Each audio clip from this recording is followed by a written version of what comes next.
জয় গুরুদেব, জয় বামদেব, জয় তারামা। অমৃত কথা চ্যানেলের পক্ষ থেকে সকল শ্রোতাদের জানাই আমার ভক্তিপূর্ণ প্রণাম। যদি সম্ভব হয় অমৃত কথা চ্যানেলটিকে সাবস্ক্রাইব করে এগিয়ে নিয়ে যাবেন, এটাই আমাদের প্রার্থনা। নমস্কার।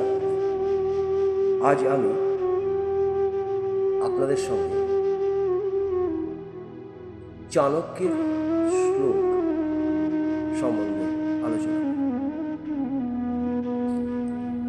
অত্যন্ত লেপ কটুতা চ বাণী দরিদ্রতা চ স্বজনেষু বৈরম নীচ প্রসঙ্গ কুলহীন সেবা চিহ্নানি দেহে নরকোস্থিতানাম। অর্থাৎ অতিরিক্ত অহংকার, তিক্ত বাণী, নিদারুণ দরিদ্রতা, আত্মীয় স্বজনের শত্রুতা, অসৎ ব্যক্তির সঙ্গ লাভ এবং নিন্দনীয় ব্যক্তির সেবা, যে মানুষ নরকবাস করবে এগুলি তার দেহের বা স্বভাবের লক্ষণ। এখানে সুনিপুণভাবে এমন কিছু দোষের কথা বলা হয়েছে যেগুলি সর্বদা পরিত্যাগ করে আমাদের চলা উচিত। অথচ দুর্ভাগ্যবশত আমরা সেগুলিকে সর্বদা পরিত্যাগ করতে পারি না।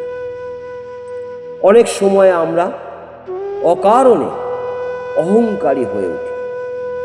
কেউ বা অর্থের অহংকার করেন, কেউ বা প্রাচুর্য এবং অভিজাত্যের অহংকার করেন।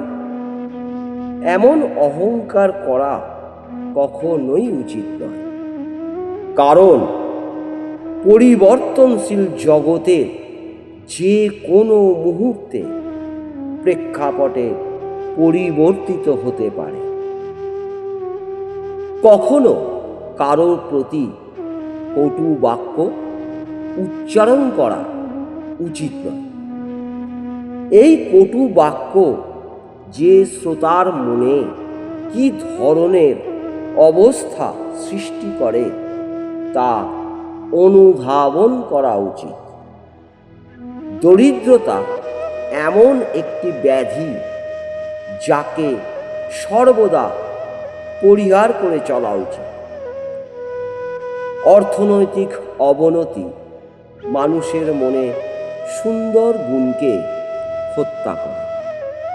মানুষ নীচ স্বভাবের হতে বাধ্য হয়। আত্মীয় স্বজনের প্রতি বন্ধুত্বপূর্ণ ব্যবহার করা উচিত। মনে রাখা উচিত, আমরা সবাই একই পৃথিবীর বাসিন্দা। দুর্বৃত্তদের সঙ্গ পরিহার করে চলতে না পারলে অকারণে নানা সমস্যার সম্মুখীন হতে হয়। যে ব্যক্তি জীবনে শুধুই নিন্দার্য কাজ করে গেছেন, তার প্রতি অতিরিক্ত ভালোবাসা বা শ্রদ্ধা প্রদর্শন করা কখনোই উচিত নয়। লেপ শব্দটির অর্থ অহংকার, ক্রোধ কিংবা দাম্ভিকতা নয়, অথচ লেপ শব্দের দ্বারা তাই বোঝাতে চেয়েছে। আসল শব্দটি হবে অবলেপ।